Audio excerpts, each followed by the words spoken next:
Oi, amigas! Hoje vocês vão estudar comigo, eu vou fazer um estúdio vlog pra vocês.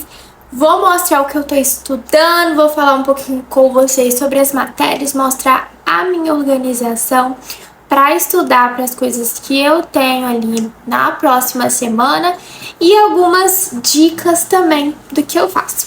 Então, se vocês gostaram desse tema de vídeo, curtam o vídeo, se inscrevam aqui embaixo no canal, ativem as notificações e não esqueça de mandar esse vídeo para um amigo ou amigo seu. E é isso, bora lá! Então, gente, a primeira coisa que eu faço é fazer uma organização das atividades, trabalho, tudo que eu preciso fazer para a próxima semana. E aí eu vou me organizando em cada dia o que eu preciso fazer. E assim, para estudar, eu gosto muito de usar resumos de veteranos que eles passam pra gente. Aí tem vários, a gente dá uma conferida com aquilo que o professor tá falando na aula e o que mais bate a gente usa para estudar. Mas a gente sempre acompanha a aula e vai anotando por cima aquilo que a gente acha importante, porque às vezes tem alguma coisa nova ali que o professor fala que não tá nesses resumos, tá? Então, é muito importante fazer isso. Mas o resumo já pronto facilita demais, porque a gente não perde esse tempo, né, pra poder fazer o resumo e a gente sabe que demora. Então, eu gosto muito. E eu gosto também de separar o que eu vou estudar no dia, de acordo com o número de páginas daquele resumo. Então, vamos supor, tem 20 páginas e eu tenho 2 dias pra estudar. Então, eu separo 10 páginas para estudo por dia. E outra coisa muito importante, né, é revisar as matérias que você já estudou antes, para você não esquecer aqueles conteúdos, porque se não tem fixação, você acaba esquecendo. Então também é uma coisa que eu faço muito e gosto. E, enfim, hoje a gente vai estudar farmacologia 2 e polipemiantes. Eu não estudei ainda, não organizei o tanto que eu vou estudar hoje, mas eu vou fazer isso com vocês. E quero revisar também saúde mental 1 e deontologia e medicina legal, que são conteúdos que eu já estudei durante a semana, mas que vai ter atividade semana que vem e eu quero dar uma revisada. E aí eu vou mostrar pra vocês uma técnica que eu uso pra organização que eu acho assim maravilhosa. Amigas, eu tenho esse quadro que eu comprei na Shopee e eu acho ele ótimo, porque eu consigo fazer uma anotação de tudo que eu tenho no mês. Então, por exemplo, eu anotei aqui que no sábado e no domingo eu precisava estudar farmacologia e eu botei que no domingo eu precisava revisar tudo. Mas enfim, o intuito aqui é não precisa cumprir exatamente com as metas que estão no quadrinho, mas é para você ter um panorama geral do que você precisa estudar e das atividades, enfim, trabalhos que tem na próxima semana. Então, eu também anoto isso, por exemplo, atividade de saúde mental, de medicina legal e deontologia, de farmacologia, e eu acho que isso ajuda muito a organizar. E aí ele é dividido ali nos dias da semana, né? Domingo, segunda, terça, quarta, quinta, sexta e sábado. Aí você consegue fazer o planejamento do seu mês inteiro. E ainda tem essa parte de anotações, né? Que você pode anotar alguma coisa extra e ele ainda vem com essas canetinhas. Aí você consegue anotar e apagar. É mais fácil do que usar um papel, eu acho, né? Porque aí o papel, às vezes a gente guarda, enfim. Esses quadrinhos, eles ficam visíveis ali no quarto. Então, assim, ótimo pra você ver o tempo todo e não esquecer de nada que você tem que fazer. E aqui, ó, ainda tem essa parte importante que também dá pra anotar alguma coisa. Ele vem com esses emojis que eu acabo não usando tanto, mas pra você colocar em algum dia lá da semana que representa o seu estado mental. Mas é isso, eu acho que essa é uma diquinha super boa de organização e que desde que eu comprei eu amei. Da matéria de farmacologia tem 7 páginas para estudar, ou seja, eu preciso estudar 4 hoje, 3 amanhã, enfim, ou vice-versa. Mas, além de estudar por esse resumo, que é o resumo que eu usei para conseguir anotar, né, marcar e anotar as coisas durante a aula, eu também vou dar uma olhada nesse outro resumo aqui, que tá bem completo. E aí, esse resumo aqui, ele já tem mais páginas. Mas aí eu vou fazendo um estudo ali a partir desses dois resumos. Esse aqui tem 20 páginas, mas é um resumo falado, então ele acaba que fica maior. O que eu vou fazer? Esse resumo maior, eu vou marcar aquilo que eu acho importante pra dar uma atenção depois. E é isso. E aí a gente vai estudar junto. Então, primeiro eu vou marcar aqui e volto pra conversar com vocês.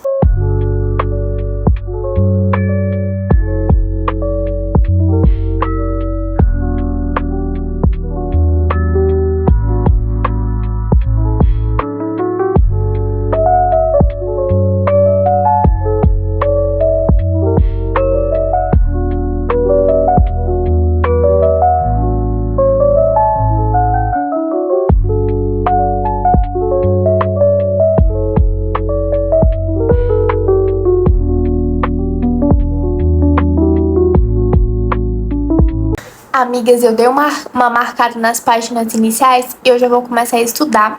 E eu estudo basicamente falando alto sozinha e aí eu vou voltando nos conteúdos para fixar bem. E esse resumo que eu mostrei para vocês de 20 páginas, ele tá tão completo que eu só vou dar uma olhada nesse outro que eu tenho pra ver se faltou alguma coisa e aí eu estudo extra. Mas enfim, ele parece que tá super bom. E é isso, vou começar aqui a estudar. Aí vou botar o vídeo mais rapidinho pra vocês verem um pouquinho e depois eu volto pra falar com vocês. Tá, então a gente vai começar a falar sobre hipolipemia antes, que é ali o metabolismo lipídico. Aí dentro do metabolismo lipídico nós temos alguns fatores, que são os triglicerídeos, que ajudam no armazenamento de energia, que vão estar presentes principalmente pela dieta. Então triglicerídeos ajudam no armazenamento de energia, vão ser encontrados principalmente a partir da dieta. Ácidos graxos, eles são a forma mais simples de lipídios, também ajuda a fornecer energia. Os fosfolipídios são os componentes de membranas celulares. O colesterol ali, ele vai constituir as membranas celulares, vai ajudar na fluidez da membrana, na ativação de enzimas.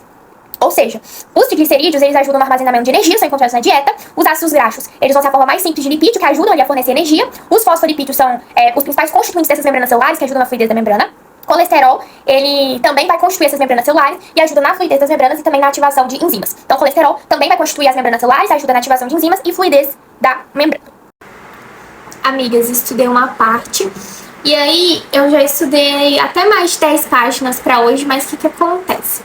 Tem muita coisa escrita, mas assim, algumas coisas repetem, então acaba que eu acho que eu vou conseguir estudar tudo hoje. E aí eu gosto sempre de voltar no conteúdo e revisar, que é o que eu vou fazer agora, depois de ter estudado, enfim, um tanto ali de página. Amigas, tá faltando umas 5 páginas pra me estudar, mas eu vou parar por agora, pelo menos essa matéria, porque eu enjoei já de estudar. E aí, 5 páginas eu estudo amanhã. Eu vou falar com vocês alguns fármacos que eu achei interessante. Aqui eu não vou falar todos, porque senão o vídeo vai ficar imenso, ninguém vai querer ver, mas enfim. As estatinas, né, eu tô estudando sobre hipolipemia antes. Então, a estatina é um dos principais fármacos usados para tratar casos de dislipidemias. E aí, o que acontece?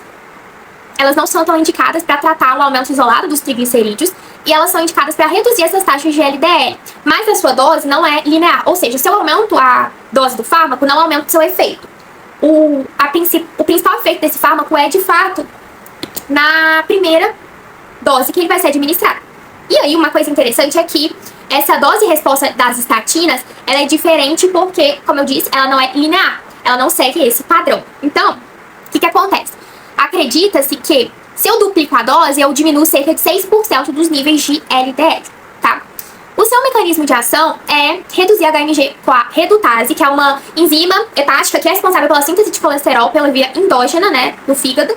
E aí a gente sabe que quando a gente tem uma diminuição, né, desses níveis de colesterol intracelular, a gente tem uma maior expressão de receptores LDLR na superfície dessas células para estimular a ação dos LDL para ter ali a maior captação do colesterol. E essa HMG com a redutase é ativada para estimular a síntese de novas moléculas lipídicas. Mas o que acontece é que esse fármaco inibe essa enzima, que é a HMG-CoA redutase, independente dos níveis de colesterol. Então, se tá baixo, se tá alto, não vai interferir. O que acontece é que com o tempo, essas reservas de colesterol elas vão ser utilizadas e tem ali a necessidade de estimular a produção de novas moléculas de colesterol e também estimular a produção, estimular a reabsorção, mas como esse processo de produção está inibida, a reabsorção ela é mais acentuada. Então a gente tem a expressão desses receptores LDLR na superfície dessas células, que estimula a reabsorção ali desses lipídios, do colesterol, diminui essas concentrações de LDL no plasma e vai reduzir os níveis séricos de colesterol. E, gente, esse remédio é muito legal, porque além dele diminuir os níveis de LDL, ele vai diminuir essas doenças cardiovasculares, como infarto, AVC, doenças ateroscleróticas, obstrução, né, dos vasos sanguíneos, e ele é anti-inflamatório, tá? E também diminui a disfunção endotelial, que com o aumento de colesterol, a gente tem uma maior produção de óxido nítrico, que faz com que as moléculas não consigam se fixar tão bem no endotélio. E esses fármacos, eles são indicados de fazer a administração deles durante a noite, porque é onde o nosso fígado ele vai ter ali a maior produção desse colesterol. Então esse fármaco consegue inibir esse mecanismo de uma forma mais potente e eficiente, mas óbvio que também pode ser ali administrado em outros horários do dia. Aí, o interessante é que cada paciente vai ter uma administração de um tipo de estatina diferente de acordo com a sua estratificação de risco e os níveis de LDL que aquele paciente precisa de diminuir. Então, por exemplo, existe as estatinas que são usadas para alta intensidade, que é a atorvastatina e a rosuvastatina, que é quando quer diminuir mais de 50% dos níveis de LDL. Tem a de média intensidade, que é a rosuvastatina, a atorvastatina, e também a simvastatina, que é quando quer reduzir de 30% a 50% dos níveis de LDL, e a simvastatina é de intensidade baixa, para reduzir 30% dos níveis de LDL. Então, por exemplo, se o paciente ele tem 150 de LDL e ele é classificado como alto risco, né, ele precisa ter uma média de classificação, a meta para esse paciente é ele ter um LDL de menos de 70. Se ele estava com 150, menos 70, 80 de LDL que tem que diminuir. A gente vai dividir esse 150 por 80, né, 150 é o que ele estava, 80 é o que precisa diminuir, e ele vai precisar diminuir cerca de 53,3% de colesterol. Então é alta intensidade, que vai ser a rosuvastatina ou a atorvastatina, porque elas diminuem mais de 50% dos níveis de LDL.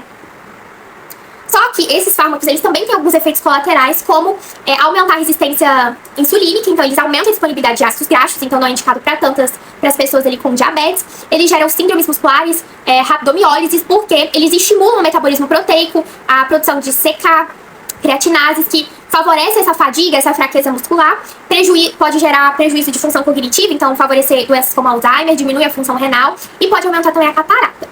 Então, para populações ali que são idosos ou que já têm casos de disfunção hepática ou renal, ele não é tão indicado. A varfarina, quando é utilizada junto com esses fármacos, aumenta a disponibilidade desses fármacos, então eles têm um efeito mais potente, maior ali, mas também aumenta esses efeitos adversos. E muitas das vezes esses pacientes, mesmo que eles apresentem alguns níveis de enzimas, proteínas renais ali alteradas e com dores musculares, fraqueza muscular, muitas das vezes é indicado continuar com o tratamento dessas estatinas justamente porque o benefício é maior do que o risco que vai estar sendo causado ali para esse paciente. Amigas, eu vou encerrar esse study vlog por aqui.